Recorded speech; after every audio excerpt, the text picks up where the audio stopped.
mu muco n'amateka y'u Rwanda hari inyito z'abantu n'ibintu ugenda wumva hirya no hino, bamwe barazadukanye bazitiriye ukagira ngo ni nshyashya, kandi wenda mu muco n'amateka y'u Rwanda zarabayeho. Akaba ariyo mpamvu muri iki kiganiro tugiye guterura amateka yabo bita urubambyingwe rwa Gasogi, ndetse mukunda no kumva benshi barifashe nk'itazirano ry'abafana ikipe yitwa Gasogi United ya Kenisi.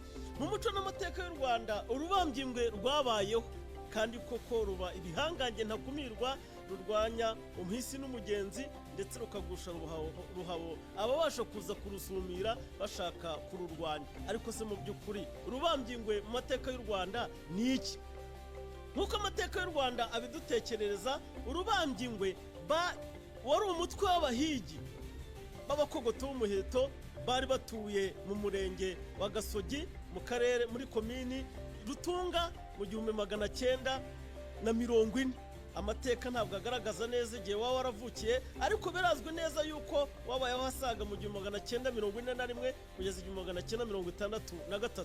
Umutware wa mbere wabanje gutwara uwo mutwe w'urubambyingwe w'abahigi yitwaga Mureganshuro, wawutwaye guhera mu 1941 kugeza 1945, aza kuzungurwa na Rukiriza rwa Gasharankwanzi wawutwaye mu 1945 kugeza 1963. Nuko igihe kizimwe ndavuga mu 1959 ngo hari intambara nkundura yo kwirukana abatutsi mu gihugu cyabo, nibwo abatutsi bose bari batuye muri Shefuri ya Bwanacyambwe bari bagizwe n'icyahoze ari komini Rutunga, ndavuga mu murenge mu segiteri yitwaga Rutunga, yitwaga Gasabo, yitwaga Gikomero, yitwaga Nduba, yitwaga Bumbogo ndetse na Gasogi. Bose baravuze bati ubwo tugize amahirwe tukaba tubonye abakogoto b'umuheto babasha kuturwanirira twabahungiraho. Mbibutse gatoya, icyo gihe urubambyingwe rwarugizwe ahanini n'abatutsi bari bibumbiye mu ishyaka ryitwaga Runari. Nuko rero abandi bo bakibaza bati ese abatutsi bo muri iyi komini yacu ko arimo kudushiraho bahungira i Gasogi mu rubambyingwe, tuzabona bute ngo ngo tubarimbure nabo bashire nk'uko twabyiyemeje? Uko bwije nuko bukeye, burugumesitiri wayoboraga komini Rutunga witwaga Sentama Michel akabona abatutsi barimo barinyufura amanywa n'ijoro, bose bigira muri Gasogi. Kandi Gasogi yari umwe mu mirenge yari igize komini Rutunga, ndavuga ikimara gushyirwaho mu 1960. Nuko igihe kimwe ingabo zirikora, ndavuga ingabo z'abaperimehutu zari zifashe icyo gihe gahunda yo kujya kurimbura urubambyingwe rwakingiraga ikibaba abatutsi bose bari bagize komini Rutunga. Imitwe yitwara gisirikare ifata inzira, intwaro za gakondo irazibaka, yitabira urwo rugamba rwo kurwanya urubambyingwe rwa Gasogi.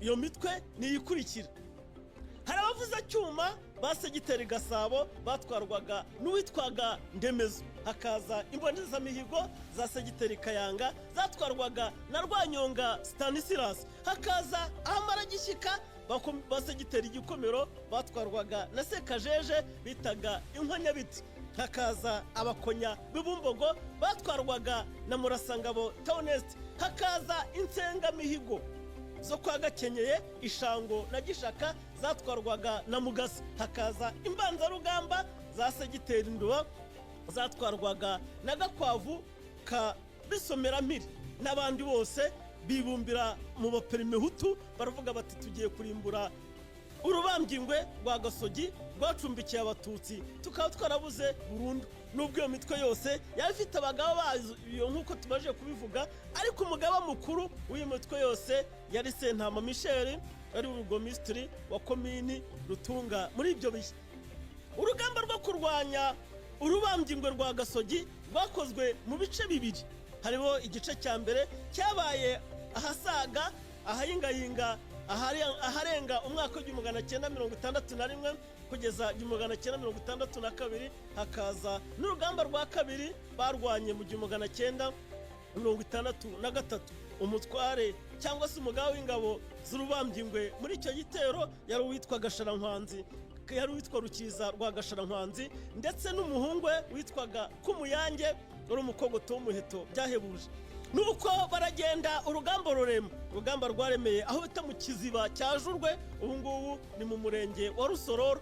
Uwitwa Ikwabu rya Nyirinkwaya watwaraga susheferi ya Jurwe niwe bambye umuheto wa mbere, ararekura ararasa, ubwo urugamba rurarema, bica abaperimehutu benshi bari babumbiye muri iyo mitwe yari turutse muri komini Rutunga. Nuko barabica barabamara. Icyo gihe indege yaje kubatabara, hari indege yitwaga Ngomba Bashire yagendaga izenguruka muri icyo kirere muri ibyo bihe. Nuko barayireba bareka imyambi bayambika amafumba y'umuriro, barangije bararasa. Iyo ndege ya mbere iragenda ntiyagaruka, hagaruka indi ya kabiri, bayibonye barambika imiheto n'imyambi hasi. Nuko iyo ndege yibwira yuko ari abaperimehutu barimo gutwikira abatutsi, maze ijugunya ibibiriti by'imyambi byinshi, maze urubambyingwe rurabitoragura, maze ruragenda rutwikira abaperimehutu karahava.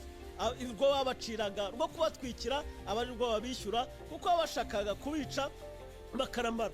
Nuko urugamba rw'urubambyingwe n'abaperimehutu ba komine Rutunga rurangira rutyo. Mu mizo ya mbere barabica barabamara, maze agahenge karagaruka. Inkambi zose z'abatutsi bari barahungiye hirya no hino baragenda bisuganyiriza i Gasogi muri komini Rutunga.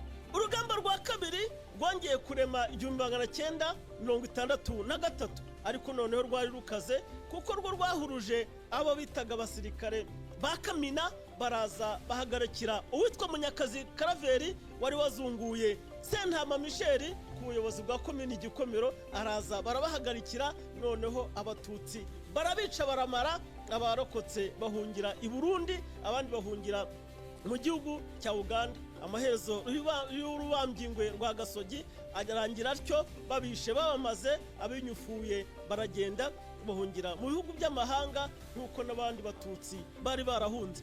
Ariko icyo twabasobanurira ni uko urubambyingwe ni inyunge y'amagambo atatu: urugamba, kubamba, ingwe. Bishaka kuvuga ngo ni urugamba ruhangara abakomeye bigize inkogoto z'umuheto, rukabagusha ruhabo, rukabambura ubuhangange nk'ubw'ingwe. Niyo mpamvu ubona uhise aha wese yiyita urubambyingwe, ndetse n'ikipe ya Gasogi ikaba yarihaye iryo zina n'abafana bayo yuko urubambyingwe rwa Gasogi, kuko ni naho gakondo nkuru y'ingabo z'urubambyingwe rwa Gasogi mu mateka y'u Rwanda. Ngayo nguko rero, ngayo mateka y'urubambyingwe muzagenda mwumva uko bwije n'uko bukeye, uko yabayeho. Ari abakogoto b'umuheto, ari abahigi bazi guhiga, ariko bakagamburuzwa n'abaperimehutu bashakashakaga gutsemba abatutsi 1959 kugeza 1961.